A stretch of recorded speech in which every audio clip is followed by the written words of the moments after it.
There are really grown men who are using this David and Celeste tragedy to promote their business, and they're doing it in the most unethical way possible.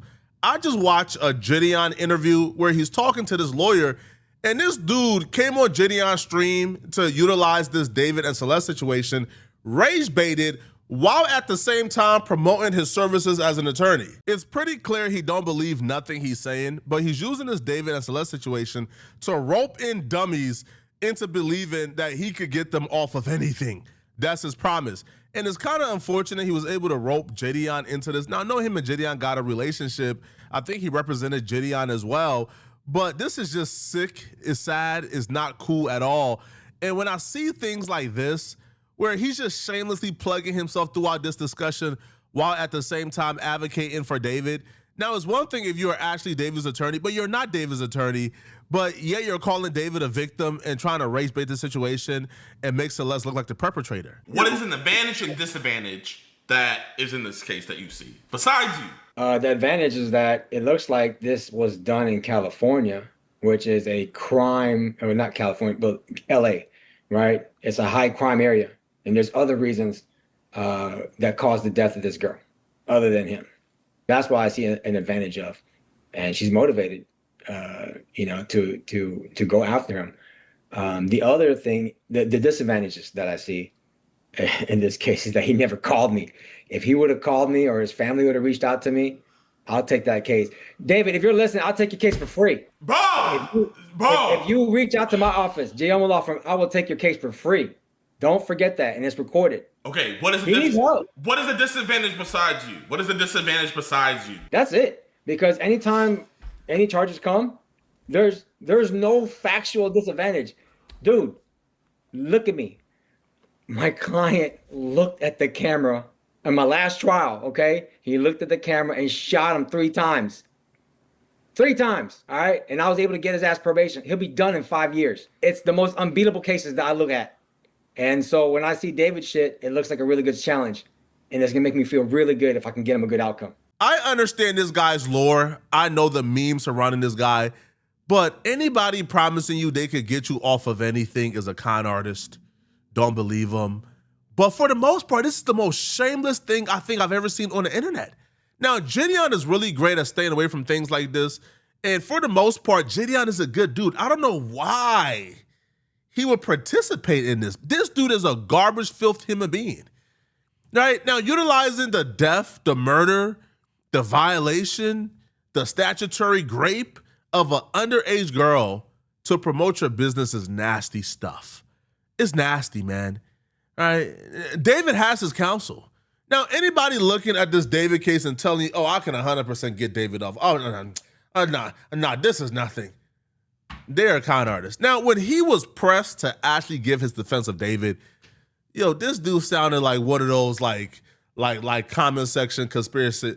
If I didn't know he was an actual lawyer and I only had this particular interview to go by, I would say, bro, this dude is a cloud chaser. He's a fraud. Check his bar. This dude is, what are you talking about? This dude sounded amateur. This dude sounded like he had no education. He sounded illiterate. Hear out his defense of David.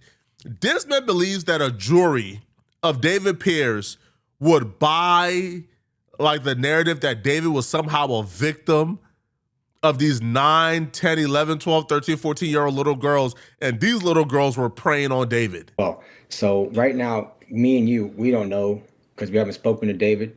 If I spoke to David, and he contacted me, then maybe it'll be a different story, right? From what I'm seeing, it looks like he is a victim of success. People came after him, and possibly, quite possibly, this girl came after him to attack him. So I don't know what's going on with what happens in real life. All I can see is the allegations, just like how you can see the allegations, and they sound bad. And a lot of my clients' cases, the allegations are very, very bad. And you know the type of cases I'm talking about, right? Yeah, I just showed my chat that you got a dude who shot somebody 3 times on camera. They caught him on camera, and you didn't even use self-defense, did you? You have to have been there. I post my trials like on my feed, on my story. You got someone that shot somebody 3 times off with just probation when the state was trying to give him 20 years. And I didn't add on my video that he's gonna get out on probation in 5 years. 5 years for shooting somebody on camera. And he even looked at the camera the camera's right here. He went ahead and went and looked right at the camera. After he shot the dude. Yeah, yeah. And I got that shit to be probation. He'll be done with probation in 5 years when he contacts me. No matter where I'm at with my clients' cases, even if you're found guilty, there's still ways out of it. And so I'm always gonna fight no matter how bad shit gets. And right now, in regards to David, shit's looking bad. Okay? And it's always gonna look bad in the beginning. But I'm always gonna be able to try to fight and show like the truth, which is he's a victim here. Okay. One, another shameless plug of his services and his business on top of the body of a dead little girl. Now, we can just skip past that part. But when he says David is a victim, I was really curious in how David, the Hugh Hefner of the kiddie playground, how is he a victim? I really wanted to know. You're gonna try to paint it as him being a victim. Let's go with that. How are you going to convince a jury that a man who is sending explicit photos of himself and receiving explicit photos, because Celeste isn't the only minor. He was also talking to other minors who have started to come forward.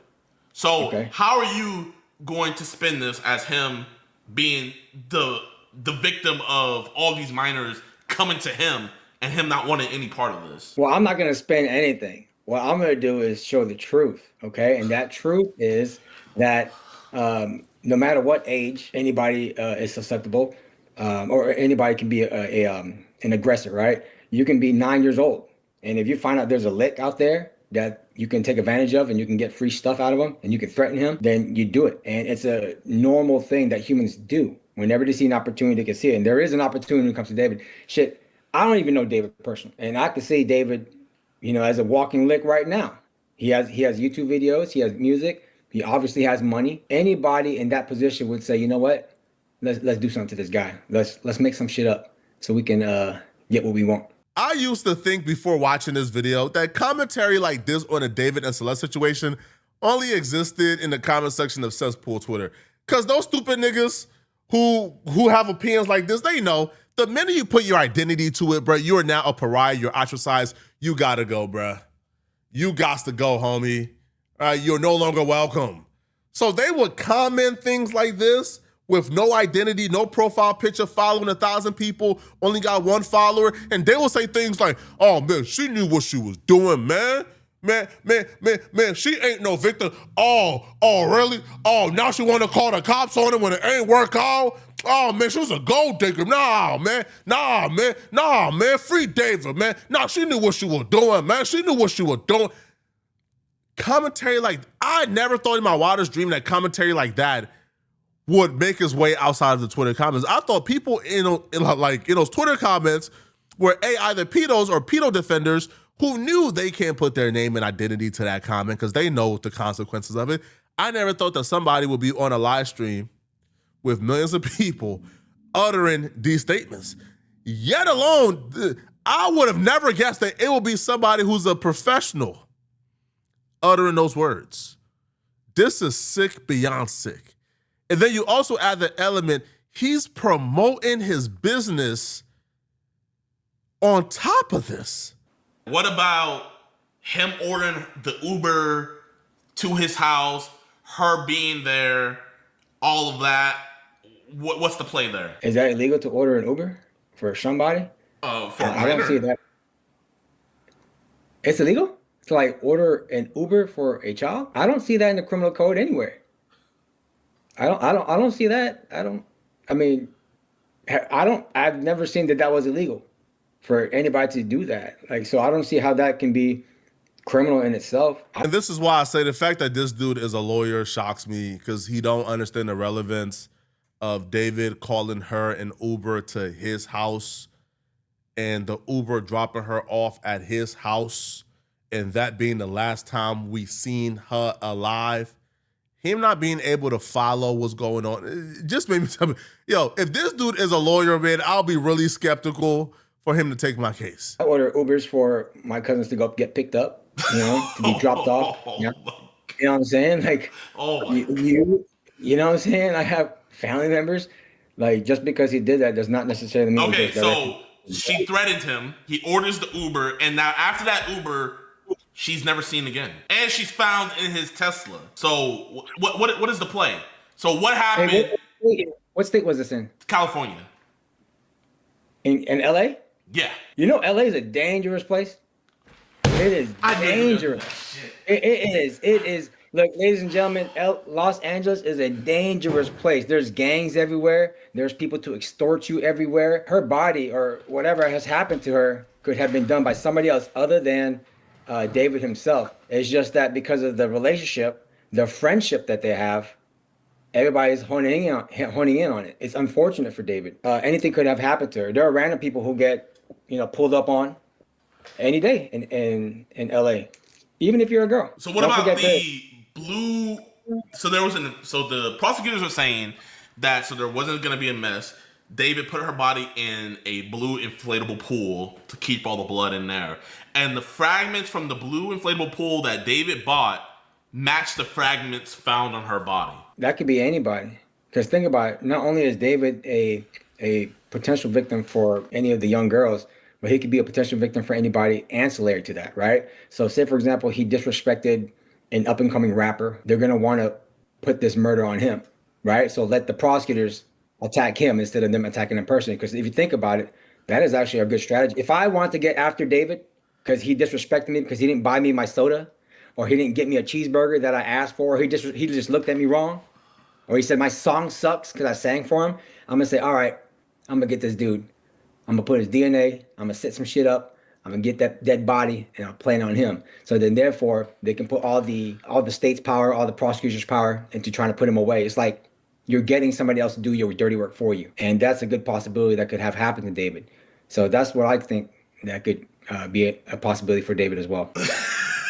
You know what I mean? Like, no, it could be anything. No, like so he orders the Uber, and then she allegedly it's from his account. Allegedly, it's from his account. I can get your account. Give me your phone. I can do something to it. You know what I mean? Just because it's on your phone doesn't mean you're the one who did it. Okay, the Uber is sent. It picks her up. It takes her over there, and then also. So how did they get access to his car? How is her body found in his car? And then they also have video evidence of him being the last person to leave the car before it was impounded. So he didn't smell her in there? He can give somebody else access to the car. Just because it's your car doesn't mean like you're the only one who has sole. You're not dreaming, people. We're actually hearing this right. So this dude who claims he's the greatest attorney on earth, he can get anybody off of anything. Now, I understand his lore and his meme, but his defense of David, he says, would be somebody else, okay? They ordered the pool, the chainsaw to David's house.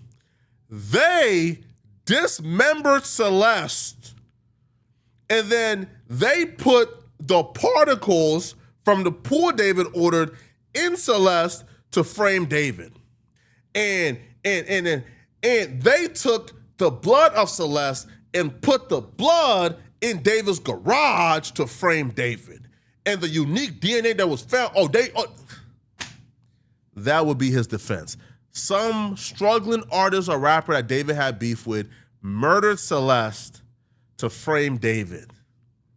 All right, man. Hey, listen, man. All right, for anybody buying this, good luck. I'm just disappointed, man. This is not cool, bro. Like, this dude should not under any circumstances, bro, be doing this. If you want to give your honest commentary, cool. But this entire interview just came off as trolly, rage baity, shameless, promoting his business. It just seems nasty. And, I think Gideon is a good dude. I don't think Gideon should do this again, man. If you want to bring him on to talk about legal stuff or to give his actual opinion. Bringing him on to shamelessly plug his business on top of the dead body is crazy, man. Y'all let me know what y'all think about this, man. If you're still watching this video and you want to watch another good video, then click on this video here somewhere on my screen to find out how the Boston Richie situation just got 1,000% worse. I'm going to see you guys in this Boston Richie video somewhere on my screen. Send me a hype to this video if you want to show support. I get to see who sent me a hype. So if you love me, send me a hype. I'm going to see you guys in this Boston Richie video. I'm out of here, folks. Peace.